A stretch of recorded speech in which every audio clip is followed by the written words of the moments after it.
2 Kings chapter 10. And Ahab had 70 sons in Shomron. And Jehu wrote letters and sent to Shomron to the rulers of Israel, to the elders, and to the guardians of Ahab, saying, And now, when this letter comes to you, since your master's sons are with you, and you have chariots and horses and a walled city and weapons, choose the best and most upright of your master's sons, and set him on his father's throne, and fight for your master's house. And they were greatly afraid, and said, Look, 2 sovereigns have not stood before him. How do we stand, we? And he who was over the house, and he who was over the city, the elders also, and the guardians sent to Jehu, saying, We are your servants, and all that you say to us we do. We do not set up anyone to reign. Do what is good in your eyes. And he wrote a second letter to them, saying, If you are for me, and if you obey my voice, take the heads of the men, your master's sons, and come to me at Israel by this time tomorrow.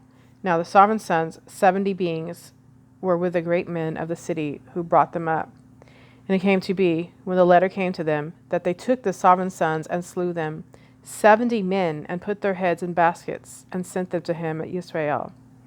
Then a messenger came and informed him, saying, They have brought the heads of the sovereign sons.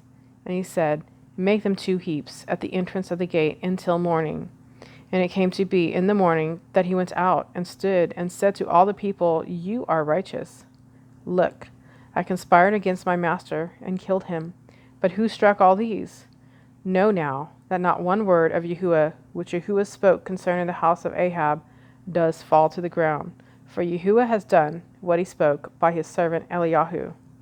And Jehu struck all those left of the house of Ahab in Israel, and all his great men, and his friends, and his priests, until he left him without a survivor.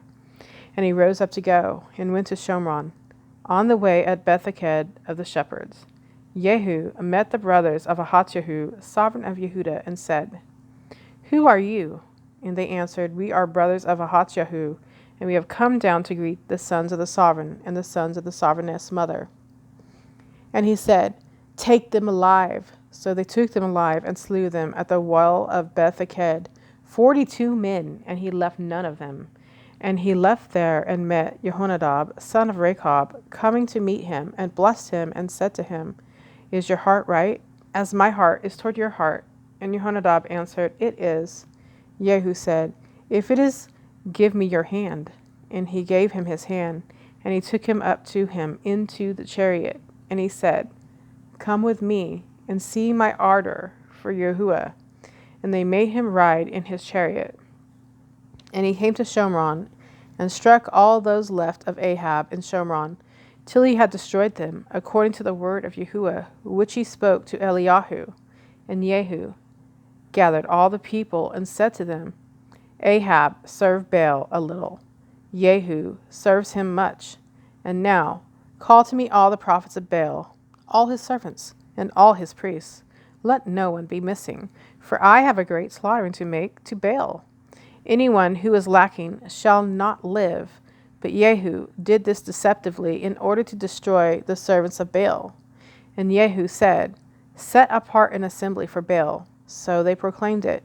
And Jehu sent throughout all Israel, and all the servants of Baal came, so that there was not a man left who did not come. And they came into the house of Baal, and the house of Baal was filled from end to end. And he said to him, who was over the wardrobe, Bring out garments for all the servants of Baal. And he brought out garments for them. And Jehu and Jehonadab, son of Rechab, went into the house of Baal, and said to the servants of Baal, Search and see that no servants of Yahuwah are here with you, but only the servants of Baal. So they went in to make slaughterings and ascending offerings. Now Jehu had appointed for himself 80 men on the outside, and said, The man who lets escape any of the men whom I have brought into your hands, his life for his life.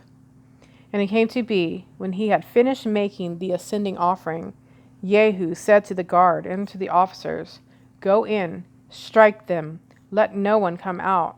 And they struck them with the edge of the sword. And the guards of the officers threw them out, and went into the inner room of the house of Baal, and brought out the pillars of the house of Baal, and burned them, and broke down the statue of Baal, and broke down the house of Baal, and made it a latrine to this day. Thus Jehu destroyed Baal out of Israel. However, Jehu did not turn away from the sins of Jeroboam, son of Nebat, who had made Israel sin, from the golden calves that were at Bethel and Dan.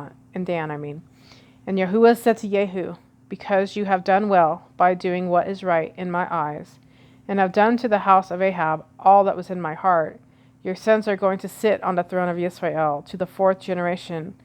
But Jehu did not guard to walk in the Torah of Yahuwah Elohim of Israel with all his heart, for he did not turn away from the sins of Jeroboam, who had made Israel sin.